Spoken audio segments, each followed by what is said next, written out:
अपने दोस्त राजीव चोपड़ा को दिल का दौरा पड़ने की खबर सुनकर मेरे मन में पहला विचार उभरा कि अपनी जिंदगी में हमेशा अव्वल आने की दौड़ में बेतहाशा भाग रहा मेरा यार आखिर जबरदस्त होकर खा ही गया।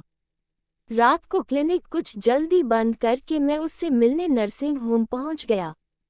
ड्यूटी पर उपस्थित डॉक्टर से यह जानकर कि वह खतरे से बाहर है, मेरे दिल ने बड़ी राहत महसूस की थी।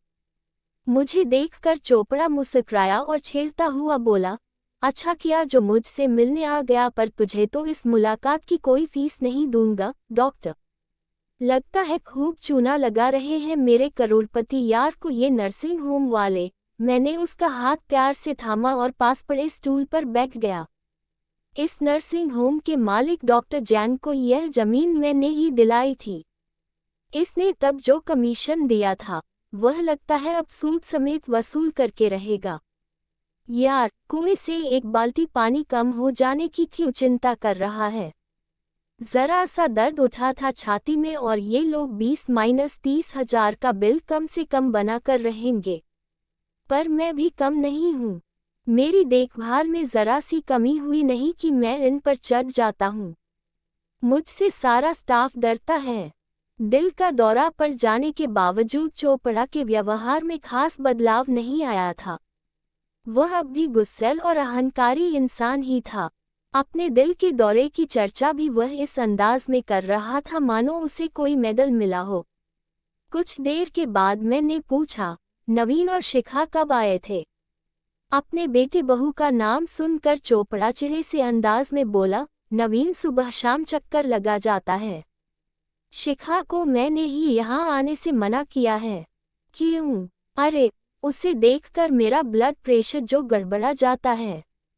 अब तो सब भुलाकर उसे अपना ले यार।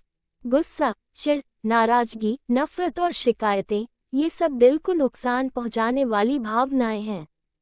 ये सब छोड़ और कोई दूसरी बात कर। उसकी आवाज़ रूखी और कठोर हो गई। कुछ पलों तक खामोश रहने के बाद मैंने उससे याद दिलाया, तेरे भतीजे विवेक की शादी में बस 2 सप्ताह रह गए हैं। जल्दी से ठीक हो जा मेरा हाथ बटाने के लिए।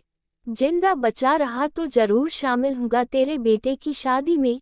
ये डायलॉग बोलते हुए यूं तो वह मुस्कुरा रहा था, पर उस क्षण मैंने उसकी आंखों में डर, चिंता और दयनीयता के भाव पड़े थे। नर्सिंग होम से लौटते हुए रास्ते भर मैं उसी के बारे में सोचता रहा था। हम दोनों का बचपन एक ही मोहल्ले में साथ गुजरा था। स्कूल में 12वीं तक की शिक्षा भी साथ ली थी। फिर मैं मेडिकल कॉलेज में प्रवेश पा गया और वह BSc करने लगा। पढ़ाई से ज़्यादा उसका मन कॉलेज की राजनीति में लगता। विश्वविद्यालय के चुनावों में हर बार वह किसी न किसी महत्वपूर्ण पद पर रहा। अपनी छात्र राजनीति में दिलचस्पी के चलते उसने LL.B. भी की। लोग कहते हैं कि कोई अस्पताल या कोर्ट के चक्कर में कभी न फंसे। देख, तू डॉक्टर बन गया है और मैं वकील। भविष्य में मैं तुझसे ज़्यादा अमीर बनकर दिखाऊंगा डॉक्टर। क्योंकि दौलत पढ़ाई के बल पर नहीं बल्कि चतुराई से कमाई जाती है। उसकी इस तरह की डींगे मैं हमेशा सुनता आया था। उसकी वकालत ठीक नहीं चली तो वह प्रॉपर्टी डीलर बन गया। इस लाइन में उसने सचमुच तगड़ी कमाई की। मैं साधारण सा जनरल प्रैक्टिशनर था। मुझसे बहुत पहले उसके पास कार और बंगला हो गए। हमारी दोस्ती की नींव मजबूत थी, इसलिए दिलों का प्यार तो बना रहा, पर मिलना जुलना काफ़ी कम हो गया। उसका जिन लोगों के साथ उठना बैठना था वे सब खाने पीने वाले लोग थे। उस तरह की सोहबत को मैं ठीक नहीं मानता था और इसीलिए हम कम मिलते। हम दोनों की शादी साथ साथ हुई और इत्तेफाक से पहले बेटी और फिर बेटा भी हम दोनों के घर कुछ ही आगे पीछे जन्मे। चोपड़ा ने 3 साल पहले अपनी बेटी की शादी एक बड़े उद्योगपति खानदान में अपनी दौलत के बल पर की। मेरी बेटी ने अपने सहयोगी डॉक्टर के साथ प्रेम विवाह किया। उसकी शादी में मैंने चोपड़ा की बेटी की शादी में आए खर्चे का शायद 10वां हिस्सा ही लगाया होगा। रुपए को अपना भगवान मानने वाले चोपड़ा का बेटा नवीन कॉलेज में आने तक एक बिगड़ा हुआ नौजवान बन गया था। उसकी मेरे बेटे विवेक से अच्छी दोस्ती थी क्योंकि उसकी माँ सविता मेरी पत्नी मीनाक्षी की सबसे अच्छी सहेली थी। इन दोनों नौजवानों की दोस्ती की मजबूत नींव भी बचपन में ही पड़ गई थी। नवीन गलत राह पर चल रहा है, मेरी ऐसी सलाह पर चोपड़ा ने कभी ध्यान नहीं दिया था। बाप की दौलत पर बेटा क्यों न ऐश करे। तू भी विवेक के साथ दिन रात की टोका-टाकी वाला व्यवहार मत किया कर। डॉक्टर, अगर वह पढ़ाई में पिछड़ भी गया तो कोई फिक्र नहीं, उसे कोई अच्छा बिजनेस मैं शुरू करा दूंगा। अपनी ऐसी दलीलों से वह मुझे खींचकर चुप हो जाने को मजबूर कर देता। आज इस करोड़पति इंसान का इकलौता बेटा 2 कमरों के एक साधारण से किराए वाले फ्लैट में अपनी पत्नी शिखा के साथ रह रहा था। नर्सिंग होम से सीधे घर न जाकर मैं उसी के फ्लैट पर पहुंचा। नवीन और शिखा दोनों मेरी बहुत इज्जत करते थे। इन दोनों ने प्रेम विवाह किया था।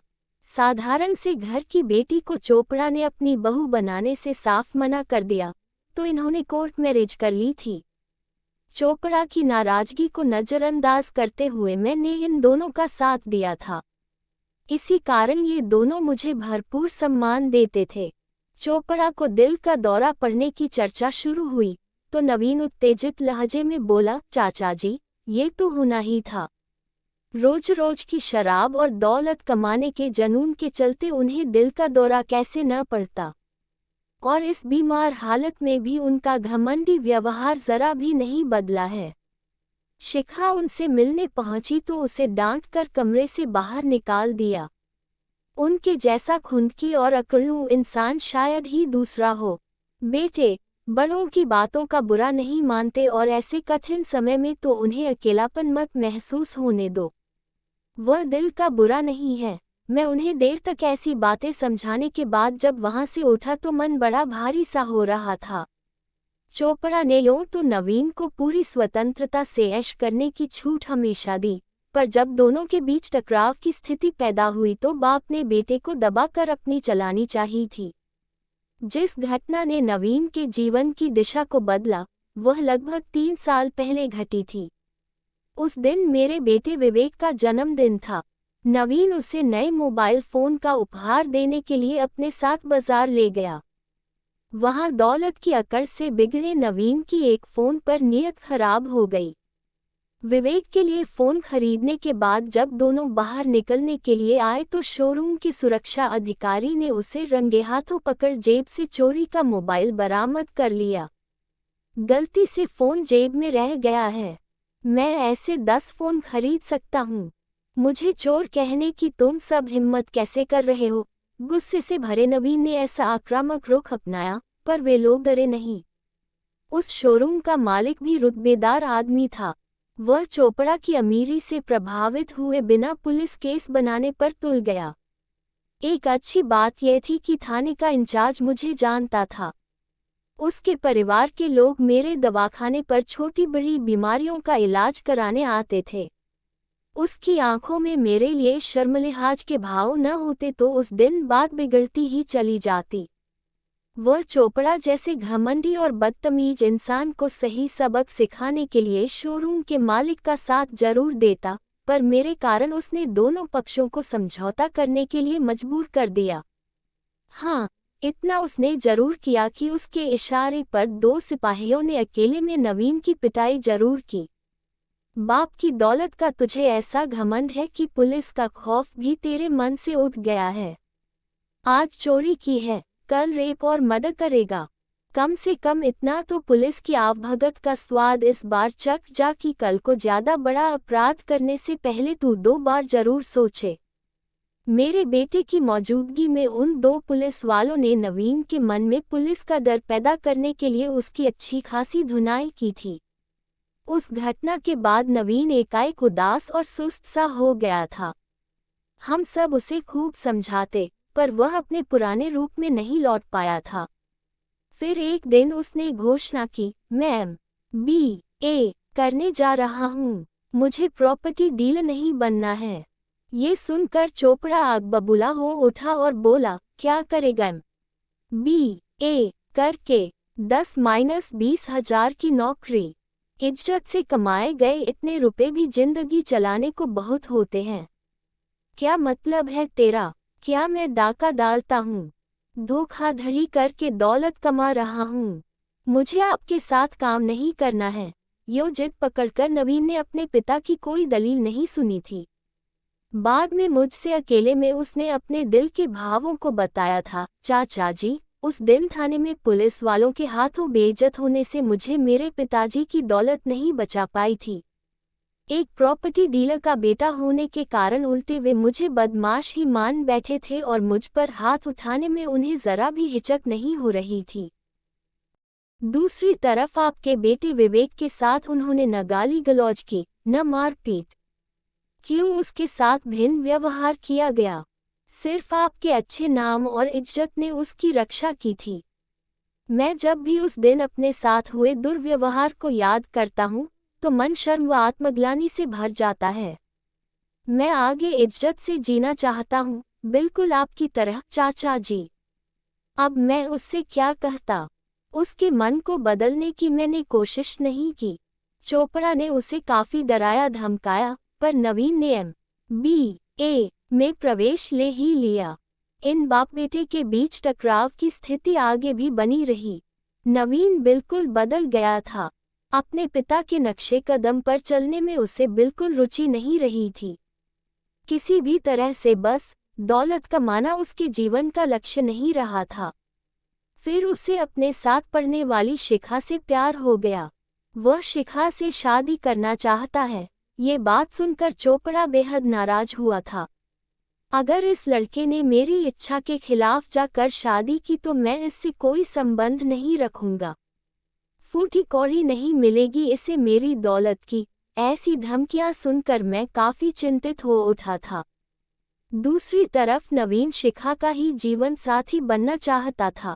उसने प्रेम विवाह करने का फैसला किया और पिता की दौलत को ठुकरा दिया। नवीन और शिखा ने कोर्ट मैरिज की तो मेरी पत्नी और मैं उनकी शादी के गवाह बने थे। इस बात से चोपड़ा हम दोनों से नाराज हो गया, पर मैं क्या करता? जिस नवीन को मैंने गोद में खिलाया था, उसे कठिन समय में बिल्कुल अकेला छोड़ देने को मेरा दिल राजी नहीं हुआ था। नवीन और शिखा दोनों नौकरी कर रहे थे। शिखा एक सुघड़ गृहिणी निकली।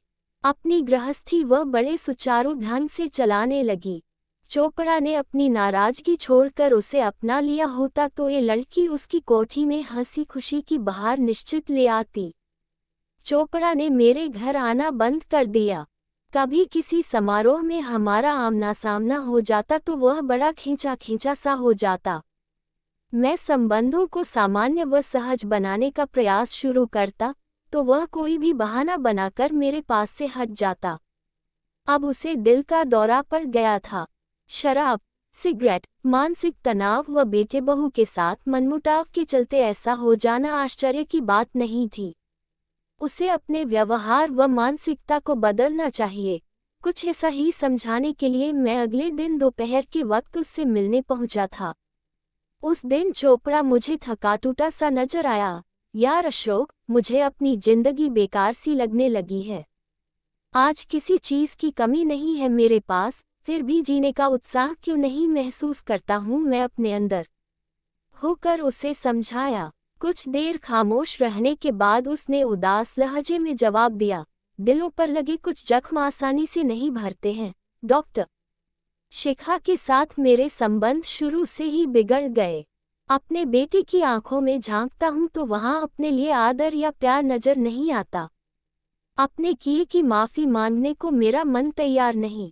हम बाप बेटे में से कोई झुकने को तैयार नहीं तो संबंध सुधरेंगे कैसे? उस रात उसके इस सवाल का जवाब मुझे सूझ गया था। वह समाधान मेरी पत्नी को भी पसंद आया था।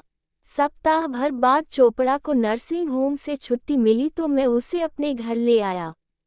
सविता भाभी भी साथ में थी।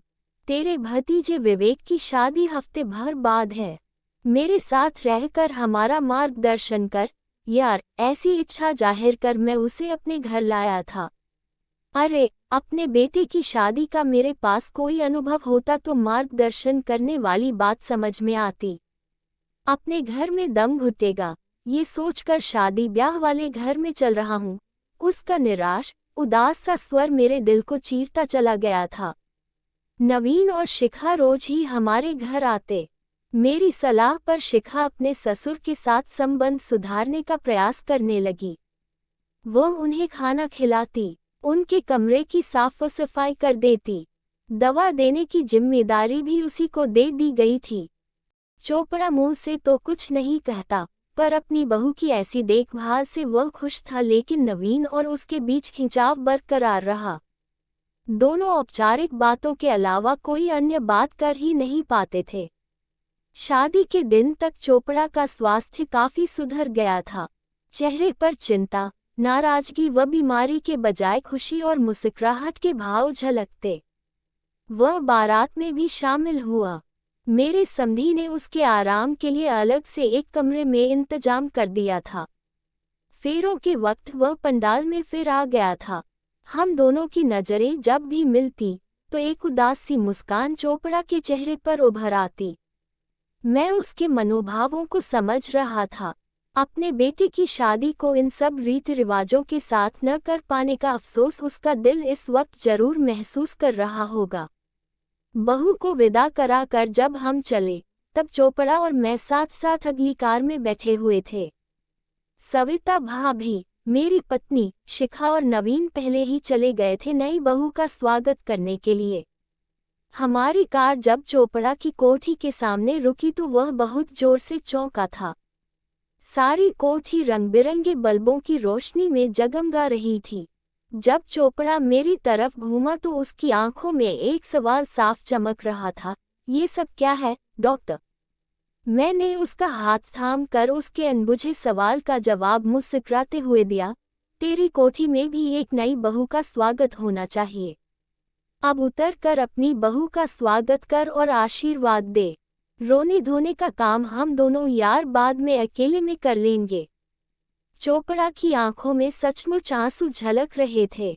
वह भरे गले से इतना ही कह सका, डॉक्टर, बहू को यहाँ लाकर तूने मुझे हमेशा के लिए अपना कर्जदार बना लिया। थैंक यू वेरी मच, मेरे भाई। चोपड़ा में अचानक नई जान पड़ गई थी। उसे अपनी अधूरी इच्छाएं पूरी करने का मौका जो मिल गया था। बड़े उत्साह से उसने सारी कार्रवाई में हिस्सा लिया। विवेक और नई दुल्हन को आशीर्वाद देने के बाद अचानक ही चोपड़ा ने नवीन और शिखा को भी एक साथ अपनी छाती से लगाया और फिर किसी छोटे बच्चे की तरह बिलख कर रो पड़ा था। ऐसे भावुक अवसर पर हर किसी की आंखों से आंसू बह निकले और इनके साथ हर तरह की शिकायतें, नाराजगी, दुख, तनाव और मनमुटाव का कूड़ा बह गया। तूने सच कहा था डॉक्टर कि रिश्तों के रंग बिरंगे फूल ही जिंदगी में हंसी खुशी और सुख शांति की सुगंध पैदा करते हैं, न कि रंगीन हीरों की जगमगाहट। आज मैं बहुत खुश हूँ क्योंकि मुझे एक साथ 2 बहुओं का ससुर बनने का सुअवसर मिला है। थैंक यू भाई। चोपड़ा ने हाथ फैलाए तो मैं आगे बढ़कर उसके गले लग गया।